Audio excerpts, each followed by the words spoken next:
Well, good morning from St. Bart's in Midtown Manhattan. My name is Peter Thompson. I serve as vicar and interim rector here. And whether you're joining us here in person on Park Avenue or online at stbarts.org, it is a joy and delight to welcome you to the Forum. Here at the Forum, we have sacred conversations each week about the things that matter. And it's great to see a good August turnout this morning for a very important topic. We're all so aware of the food insecurity crisis in our city right now, and we're very happy to have our own Patrick Bergquist with us as forum speaker this morning. Patrick has been in his role as interim executive director of Crossroads Community Services only for a few months, but he is not a stranger to our community. We've joked that Patrick is the only person who's had more titles than me at St. Bart's. He was on the staff of St. Bart's the parish when I arrived in 2019 and had been for a few years. You were a parishioner before that. You've been a board member of Crossroads. Now you're interim executive director. Thank you so much, Patrick, for taking time to talk with us on Crossroads Community Services Sunday. Oh my gosh. Hey, thank you all so much for being here. Good morning.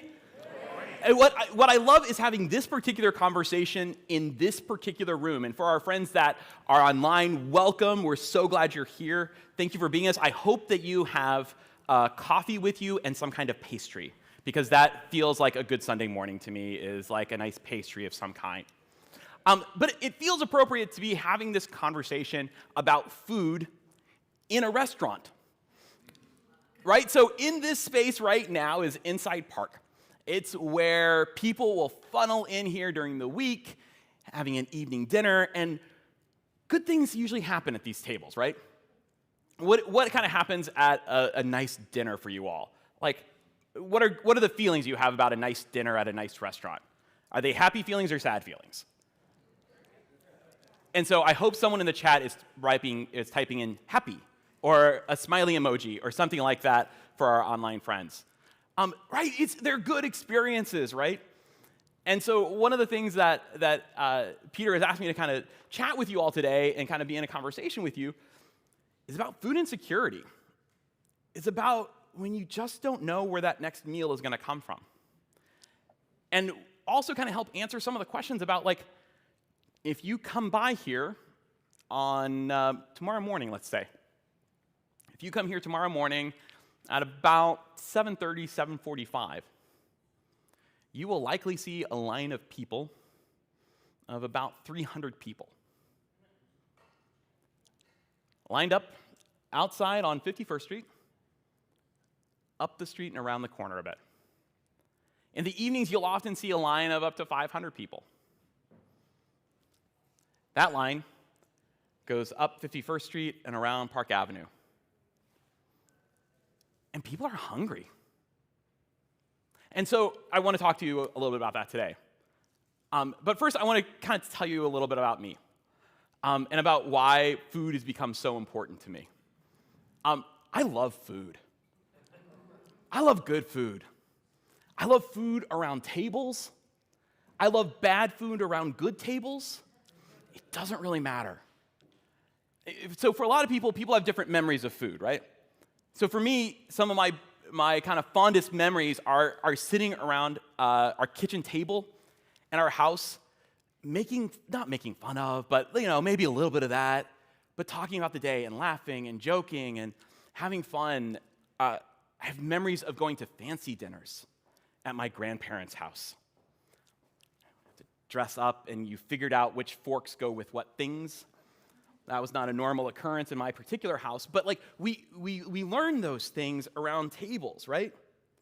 And so like I know that is a special thing. Like, not everyone grows up with food at their table.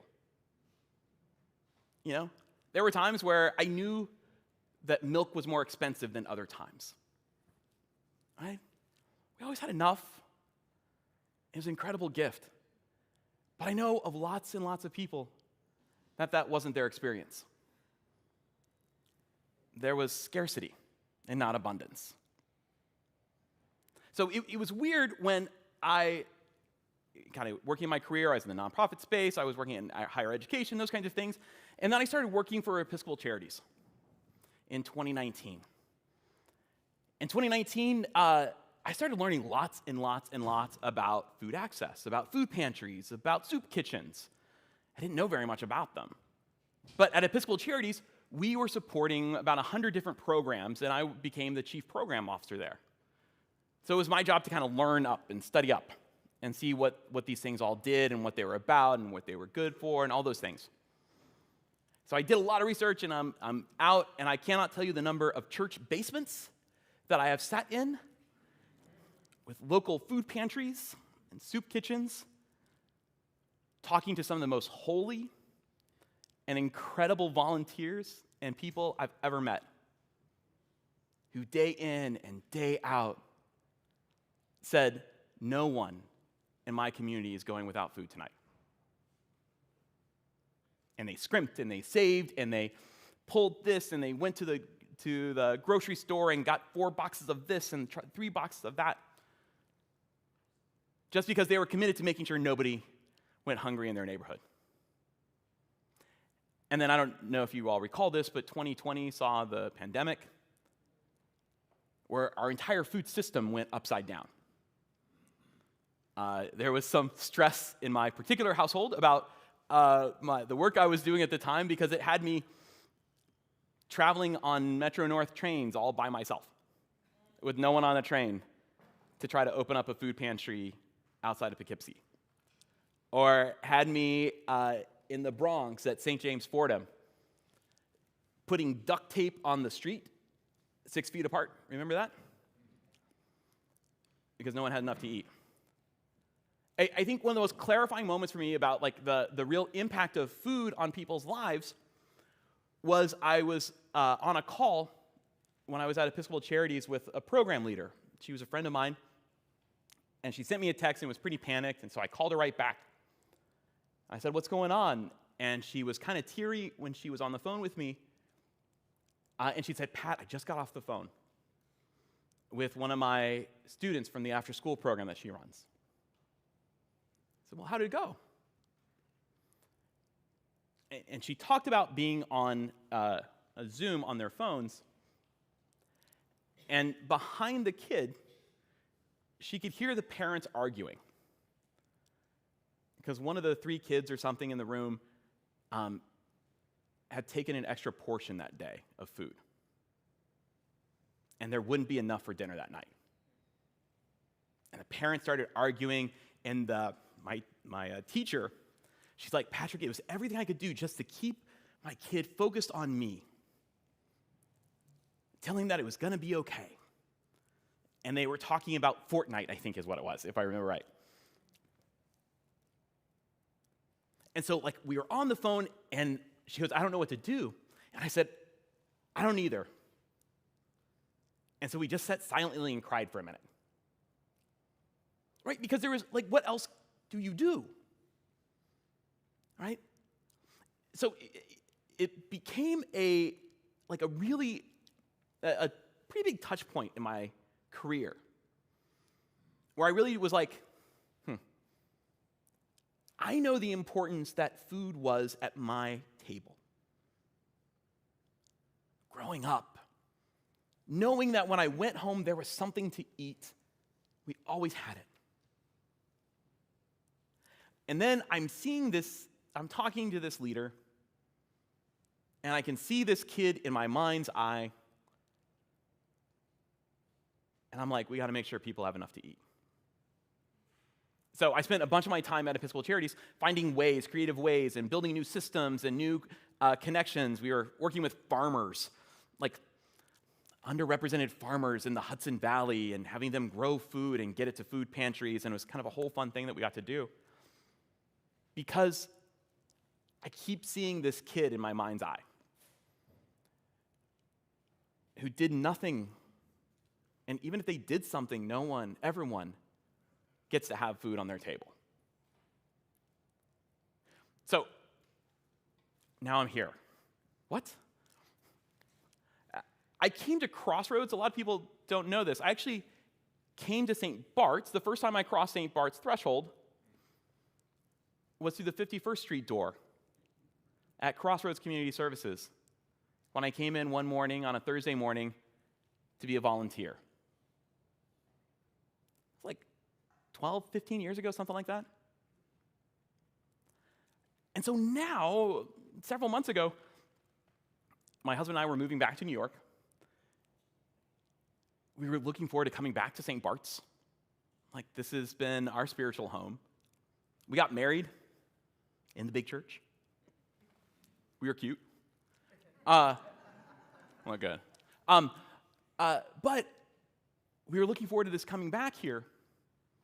And I'd sat on the board of Crossroads, and I was like, you know what? We were in this transition point, this transition period at Crossroads.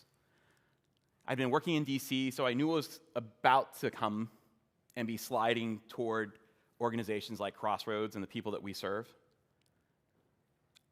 And so I spoke to the board chair, Meredith, and I just said, hey, this may be a good moment for me to come back. Why don't you let me come in and help navigate whatever is going to be happening to us? And so food keeps bringing me back. And what you'll see is one of the most significant things for me in a worship experience is also food. It's the Eucharist, right? It's gathering at a table, right? Where something other happens. We break bread. And we drink wine. And what I love about St. Bart's and what I love about Peter and everyone in the clergy and everyone here, they say nobody gets turned away from this table. No one. And it's what we see at Crossroads too. Because ain't no one turned away from our door. Because everyone needs something to eat. So that's why I'm here. That's why I'm passionate about this work. That's why being at St. Bart's,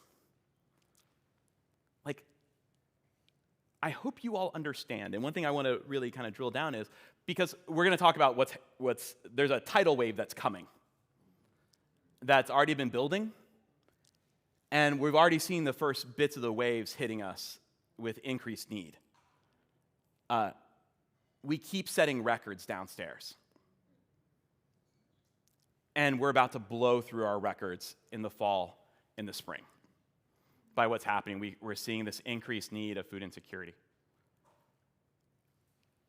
And I want to say, because we'll talk about data, and I'm going to talk specifically how it's going to hit New York in a pretty big way here. Crossroads is here because of you. Because of each of you and the way that you are a part of the life and the mission of this parish. Crossroads is just a continuation of this long thread throughout the entire history of St. Bart's that has been committed to justice, that has been committed to living in their community. I was reading a history of Bart's, and they talked about Bart's was like putting up medical clinics for immigrants coming in. And what's been amazing is that St. Bart's has had a way of meeting the next moment that's come in. Whether it was welcoming my husband and I and saying, you are blessed and can be married here. And I think this moment, again, is calling out this parish to live into its mission and to live into its gospel mandate to be present. And the way in which you all are being present is Crossroads, is one of the many ways you're doing that. One of the things I love about Crossroads is we're in the basement. And I don't see it as basement. I think we should reframe that. I think we are at the foundation. That'll preach, right? Right, because at the very heart of who we are as people of faith is we are to be salt and light, right, in the world. And so Crossroads, even if you have never come downstairs, and if you haven't, shoot me an email, come down, we'll have coffee, we'll pack some grocery bags, I'll talk about the whole thing, I'll introduce you to some of the most amazing people you'll ever meet. We get to go live out our mission, right? We worship, the altar sits on top of Crossroads. I love that image. Maybe it doesn't exactly, but I imagine it so. Maybe it's a little bit like this, but I still think it's there. I think the image still holds. So I think this is the moment that you all and we, not you all, it's we. I was a member of St. Bart's before I worked at Crossroads, right? This is my parish. This is part of my ministry and my mission, right? It's to do this work. And that you all are supporting it and are a part of it. When they handed out the 215, 230, something like that, meals this morning, you handed them out with us. We did it together. And I want to say thanks. So, do you want to know some details? Do you want some details? What time is it here, Peter? What time do you want to... We got a few minutes? 15 minutes? Beautiful. Oh my gosh, so much time. So, the thing about me, too, is, just throw something at me if you have a question, right? I mean, don't throw something at me. You've got a strong arm. Okay? I see you in the back. You can't get away sitting in the back. I see you, boo. So we want to kind of talk about what's going to happen. So I made a comment earlier that we keep hitting records. Yes. We keep seeing large service numbers. In fact, I was just in the data this morning. We talk about in these kind of spaces having a floor and a ceiling. Okay? So your service numbers, the number of people that we're serving at any given moment, it kind of hits a range, right? It has a floor and has a ceiling. So right now, for instance, our biggest day that we serve is Mondays, and we're getting close to that. We've been hitting that 300 mark, we've been kind of grazing that 300 mark a couple of times here. What I think is happening is by the time we get into the mid-fall and into the winter, we'll consistently be at 325, 340 or so, which means the base, our floor, has gone up. And now that's kind of the low number, right? So where our floor right now is maybe 250, 260, somewhere in that range on that Monday, and everything kind of peaks up to 300, that floor, everything's going to bump up again. And we see this over and over. In fact, I was just talking to a pantry volunteer that I knew back in the day when I first came in, and I was an overeager young whippersnapper of some kind that was like, oh, I'll go do anything. We were talking about, oh my gosh, remember when the pantry, and we were so overwhelmed when there was 60 families coming in? We're about 180 families right now a week. One of the things that Patrick, my husband, didn't know, right now because of capacity, the amount of food and volunteers and those kinds of things, so the families that come to us come once a month.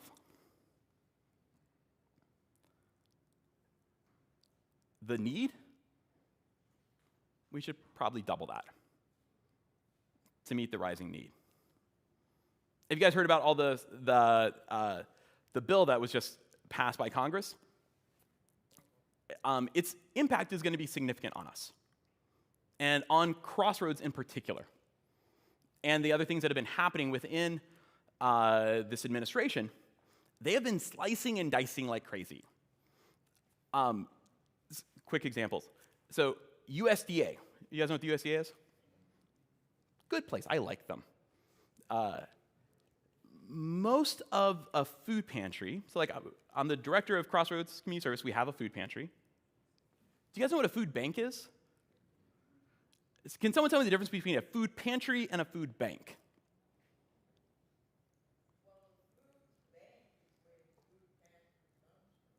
Right, so a food bank, if we think about a hub of a wheel, the food bank is the receiver of a bunch of free stuff or low-cost stuff. So USDA donates a ton of food, and they donate it to a food bank because the USDA doesn't have all the connections with Crossroads Community Services and the hundreds of food pantries around. They can't. It just wouldn't work. So the food bank gives all this food, because they want to help with food, like food insecurity, to a food bank, And then for us, we work at the New York City Food Bank, and we work at a couple other places. They put it out like spokes on a wheel. Well, all these government cuts means that pipeline of food and money that was coming from the federal government to states, to cities, to food banks, has been turned off up top. And so all this food and all this money that was coming down is starting to trickle.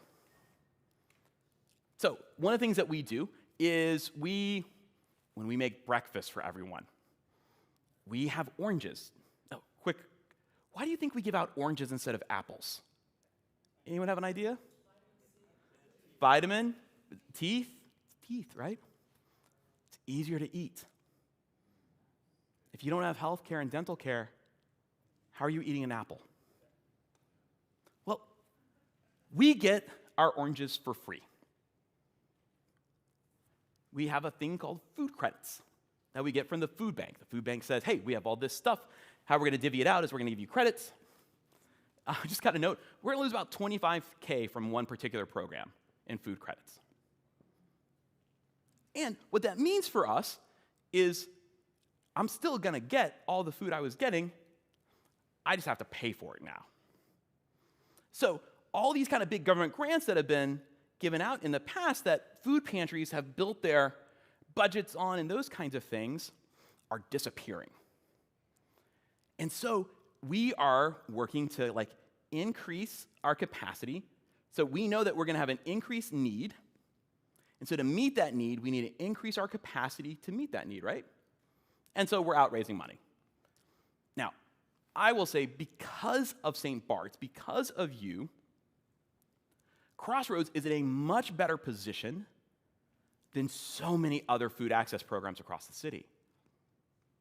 So, I was looking at some numbers. Do you know what the average budget is for a food pantry in New York City?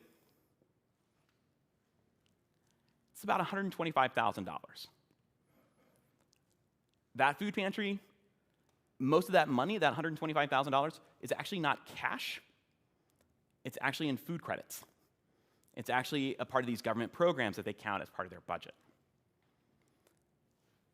Because they're so dependent on these programs, means those food pantries are already starting to close.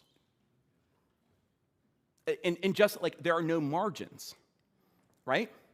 So if I am in a church basement and we've been having a food pantry running for years and we serve 50 families once a month, and it's kind of everything that church is doing to invest into that space, well, I've already been on calls with pantries like that who said, Patrick, no, in fact, I was on a call with Episcopal Charities, thank God for them. I'm on a call with other food access-oriented people, and this woman said in the call, we won't be serving anyone this month. And people said, oh, why is that? And she goes, we're out of money. We can't buy any food. And the food bank has said they're out of food for us. So that means we're out of food. And thank God for Episcopal Charities, because the program director goes, great, can you stay on with me for just a minute? And they were able to get them money so they could buy food and open up that day. That's why Episcopal Charities is so important to our work, not only here at Crossroads, but across the diocese. So because we're at St. Bart's, and because St. Bart's has been such an integral part of who we are, means our budget at Crossroads is about $1.2 million. We do lots more than just someone with $125,000, just to be clear. We're very, very good. We're very, very good stewards of every dollar that comes through. And it goes back out. But a place like Episcopal Charities gets people that are out in the Hudson Valley in a town where there's not many resources. And because we give to Episcopal Charities, and it's kind of a collective action piece, it means when a program leader says, we have no more money to buy food, Episcopal Charities can say, why don't you stay on the call for just a second? we'll make sure you open up this week. Right? That's how we do this together. That's how we get together and we support each other. Let me tell you how this bill is going to impact people. And then, Peter, you should just come up and tell me to shut up any time, right? Okay. He does that anyways. He doesn't do that. He's the gracious guy. It's fabulous that way. So let me tell you what's going to happen with this bill. And again, this is not a partisan thing. This is just, I like numbers. My husband can tell you I spent a lot of time on Excel yesterday trying to clean up data, which my younger self would be like, who are you? Okay. So let me tell you what's going to happen here. Or let me tell you the current condition. 2023, 2 years ago, before this bill is passed, right? 1.4 million New Yorkers experience food insecurity. That's New York City. 1.4 million. That's 17.5% of the city. What that means, food insecurity doesn't mean hungry. Food insecurity means I don't know where the next meal is going to come from. I've had this one. I don't know what dinner looks like. And that could be because you're in a food desert. You don't know how to get to a place where there's food. It could mean you don't have the money for it. You don't have the transportation for it. So a lot of it, you don't have the education to know what to get and how to get things cheaper. Okay? You don't know. You're insecure. 1.4 million.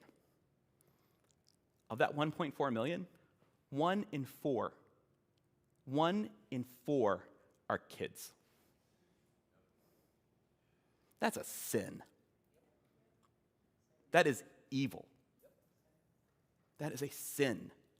1 in 4 kids in our city, New York City, are food insecure. Not okay.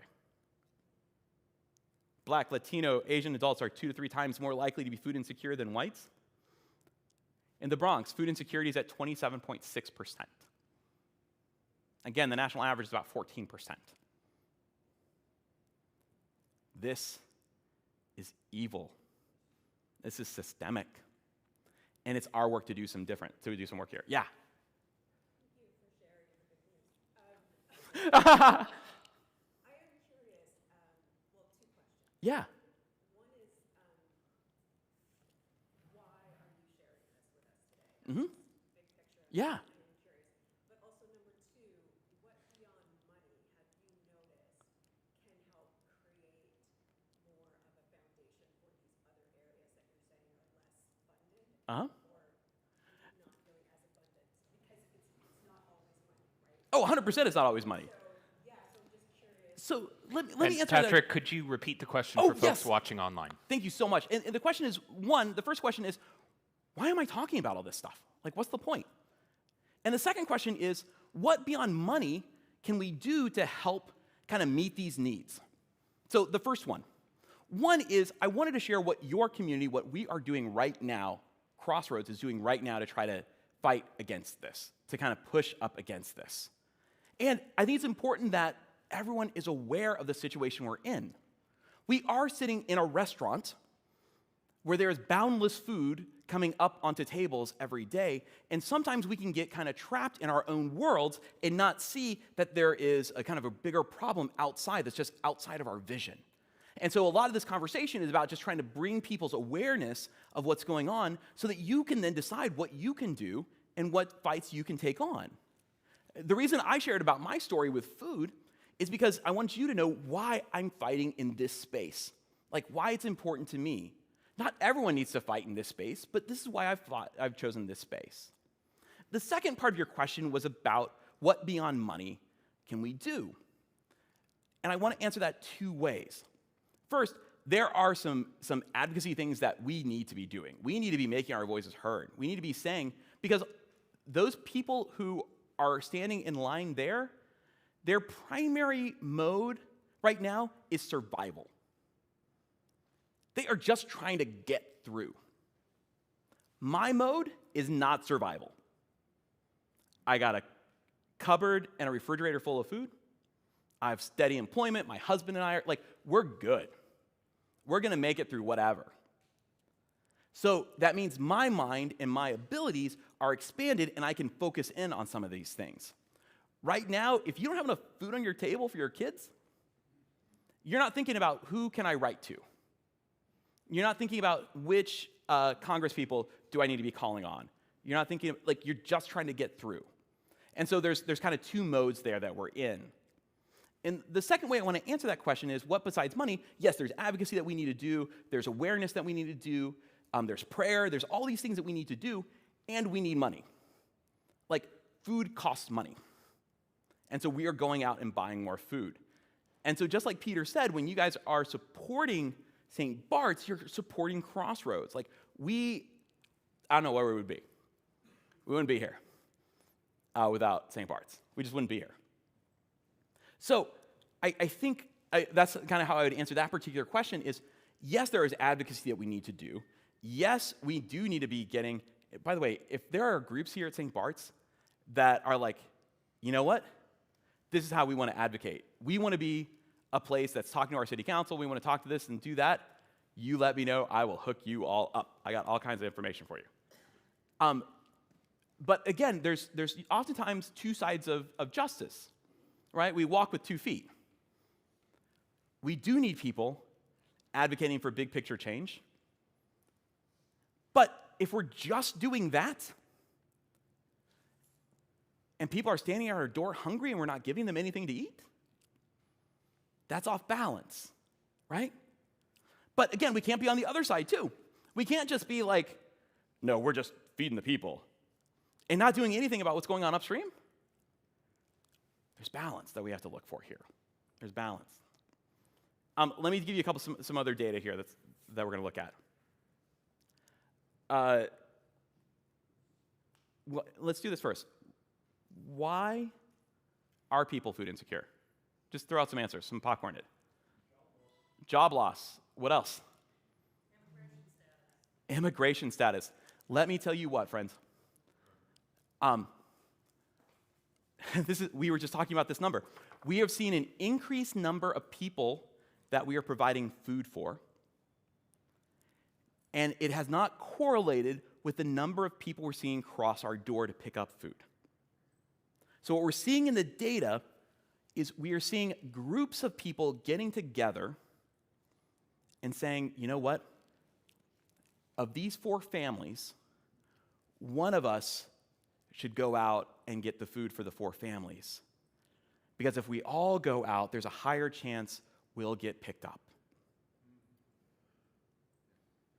And so, like I said, we're seeing an increased number in the people that we're impacting and servicing at the food pantry, but it has not correlated at the same rate with the number of people walking through our door. And so when we look at, we call it Plentiful is our database that we're using, which is a citywide program that, by the way, Episcopal Charities helped support and set up back in the day. We are seeing this kind of increased number. So we are seeing people fear. We're seeing scared. We're seeing people move in and out quicker. They're not sticking around. What's that?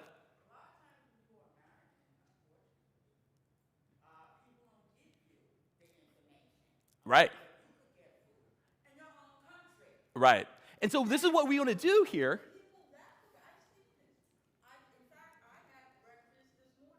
Uh-huh.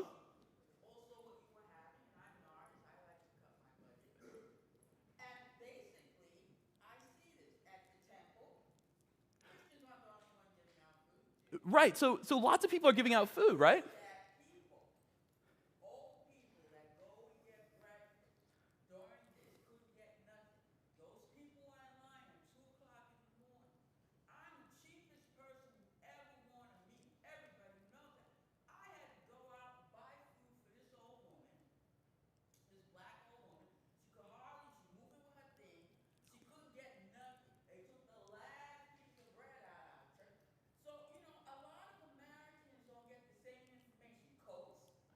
Right. So, but I'm gonna interrupt with you just for a second so I can finish this off. But I think you're right. Is that we don't even know, do we? We don't give information to people. And so one of the things we do at Crossroads is trying to help communicate what is happening and where services are at. And there are limitations, right? Like, we can't do everything, but we are called And we are required to do everything that we can do, right? And so one of the things we're working on is trying to increase our capacity. I was talking to a group of volunteers the other day, and I was like, listen, what happens with the way we do things, the way we set things up, and the way we pack bags, and the way we cook things? Can we meet the rising need? And we have a group of volunteers that are actually working on that right now. And I'm asking them, what can we do? Because what if we're running 325? I said, my commitment is that we're meeting those people, and we're taking care of it. And so we're always trying to find ways of increasing our capacity. So let me talk about the couple things that are popping up right now. $186 billion? $186 billion is going to be taken away from SNAP in the next 10 years. $186 billion. In New York City, what does that mean? On average, a person's SNAP benefits, an average family's SNAP benefits are going to be cut by $153 a month. Think about $153. If you are a family of 4, you are making, I was just reading some data yesterday that said in order to just kind of make it in New York City, a family of 4 needs to be about $90K. If you're on SNAP benefits, you're not making $90K. SNAP benefits, you're probably making 20, under 20, 25K. Think about the impact of losing $153 a month if you're making $25,000 and you got 2 kids. That's what's going to happen. And so when I start looking at things like that, I'm like, oh, right now people are coming once a month. We probably need to double that and make sure people can get in twice a month to try to make up for those meals that they could have used that $153 for, but can't anymore because it's gone. Now, my team and the people I work with are like, they do not like when I talk. In fact, they're very upset when I walk into their office and say, hey, what do you think about? But then they're like, let's go do it.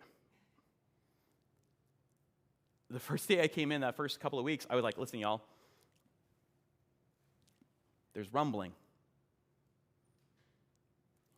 We can see something is coming. We need to start working now to up our capacity. And now they're actually seeing those numbers are starting to increase. And we're having more and more conversations with our friends and our guests that come through. And now we're like, oh, okay, let's get this. I know my parents are at a food pantry across town that's similar to us that is working their tails off to ensure that everyone in their neighborhood has something to eat, has something to wear for them. There's always a thing that we can all do. Again, not every fight is everyone's fight. But for us at St. Bart's and at Crossroads, one of the big fights that we've chosen to take on is food. It makes sense at St. Bart's. We have a freaking restaurant at St. Bart's. We're at Inside Park. The Eucharistic table is at the center of our worship. Think about St. Bart's in 3 tables: Inside Park, the Eucharistic table, and Crossroads. All food. All fitting on food. Yeah, y'all, it's going to be really bad. When the Medicaid stuff hits, people, we think about $35 copays. We're like, oh, $35 copays. $35 copays means either they're not going to the doctor or they're not going to buy lunch. That's literally where we're at. So I want them to go to the doctor because that's good for them and that's good for all of us. So then I got to buy lunch. And so I'm going to try to do that the best I can in the most efficient and effective way at Crossroads that I can, because I know that cost is coming for them. Any questions? Should we do questions, though? We have just a few minutes. If you're here in the room, you can raise your hand, and Suzanne Vorster will come around with question cards for you to fill out your question, and they'll come up to me. If you're joining us online, you can type your questions into the live chat on YouTube, the comments on Facebook, or email me, pthompson@stbarts.org. Patrick, first question from, I think someone in the room, actually, who did email me. Are we serving everyone that we need to serve? I'll let you get your. I'm so sorry. I'll let you this get is your my microphone adjusted. complication here. Well, we're just going to do that. There we go. It's good enough. All right, I'm still on. So, Patrick, are we serving everyone we need to serve? Are there factors getting in the way of us serving the full need? Thanks, man. I appreciate it. Are we serving everyone we need? Right now, we are serving everyone that comes to our door. Like when we're doing service hours, those kinds of things. Everyone is leaving with food. When they come for breakfast, they are leaving with a hot meal that's really literally been made downstairs in the kitchen. I think when I've been talking to our team about needs and talking to our guests about what they need, it looks like we're going to try to start adding some pieces. So when they come for breakfast, having a second meal that we can send along with them, that can go to a family member, that can go to themselves so they can have lunch. What we're trying to do is increase our capacity because we know the need is going to increase. So I've been doing tons of work recently on new sourcing methods for food that are getting food closer to home. So buying from regional farmers. I much prefer our money to be staying in our community than shooting off to some international conglomerate that cares nothing about us. So we are doing it. What I am concerned about, I'm not concerned about, I'm aware of just an increase coming and making sure that we can be there for that. And what's the primary limiting factor? Is it volunteers? Is it food? Is it money? Is it space? What might get in the way of us fulfilling that full need? Yes. And it's interesting because when you hit kind of a crisis point anywhere, you're always trying to reevaluate kind of the way you do everything. So we need money to do things. Great. There is a lot of money in this world. We'll go get the money. Like, we're going to invite people to participate with us financially. We're going to be okay. Space can be an issue. Where do we put the food when we get it? Do we have enough storage? Do we have the right kind of storage? Do we have the right kinds of volunteers who are trained to do the things we need them to do? Do we have enough language people? Is our technology being used to make us more effective in our service, or is the tech getting in the way of our work? Right? And so right now, it's not so much one single factor that we're trying to evaluate and increase our capacity with. What we're doing right now is doing a full evaluation of all of our processes, all of our things, trying to determine what we need to do. Because I'm going to say, I think within the next year, our need is going to need, our capacity will need to increase by 30 or 40, 50%. And I don't want to increase our staff size. So how do we do that? And so a lot of that is just in a lot of evaluation right now. Okay, I'm going to try to fit in a few more questions before we end. Are you saying I talk a lot? Is that Peter? I'm Is that just what you're trying to saying? get it all in there. So, question about immigration. You spoke a little bit about that. What is the threat to our guests from ICE? And just so folks know, we will have the vice chancellor for the diocese who's working on immigration issues come and speak with us at the forum in September. But I wonder if you can give an initial answer to that. Yeah, we're seeing the impact of ICE primarily in that many of them are scared of coming. The ideal place for ICE to go is large groups of who they perceive are what they deem illegal. A long line at a food pantry is a great place for that. One of the hardest moments for us has been talking to our volunteers and saying that if they see ICE agents coming, they can't rush people into the church because we can't interfere in a federal thing. And so training our volunteers with that has been really, really hard. Where can folks read more and specifically get more statistics on the issues that are at play? I love data. So there's a couple of really great things at Teachers College at Columbia. They've got a great thing called the Food Institute of New York. And also at Hunter College, there's another big food policy section there. And what they're doing is they're tracking food policy and the impact of different initiatives. And they also are in charge of the big hunger surveys. The other thing that's really interesting is if you go to both the New York State and the New York City, Todd Landers is the, what's his title? He's the comptroller. So if you go to the New York State or the New York City comptroller's office, have some of the most amazing data right now on food access and the impacts that these bills are having on food access. So I would point you to those spaces. What's the best way for us to get involved? First off, you are involved. By being a part of St. Bart's, by being a part of this community, you are involved. Thank you. Next. It is to say, shoot me an email.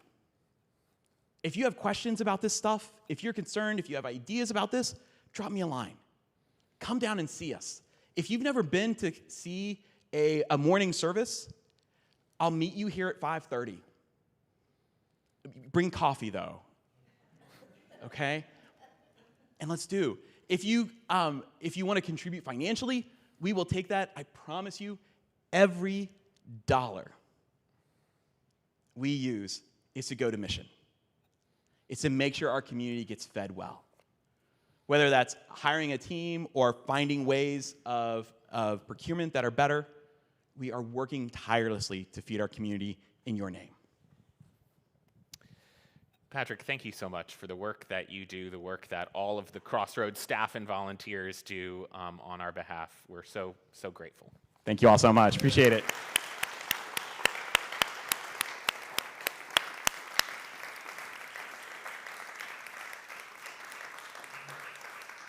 And thank you all for being here this morning. We continue to celebrate Crossroads at our 11 a.m. worship service. Patrick is preaching all day. He even volunteered to do the 5, for which we're very grateful. So stick around, whether you're in person or online, to hear Patrick at 11 a.m. Next week, our own Allie Cole, who is a professor of law at CUNY, will be speaking about evidence and how we can make decisions based on our evidence and intuition as good citizens and people of faith. So see you for that next week at 10 a.m.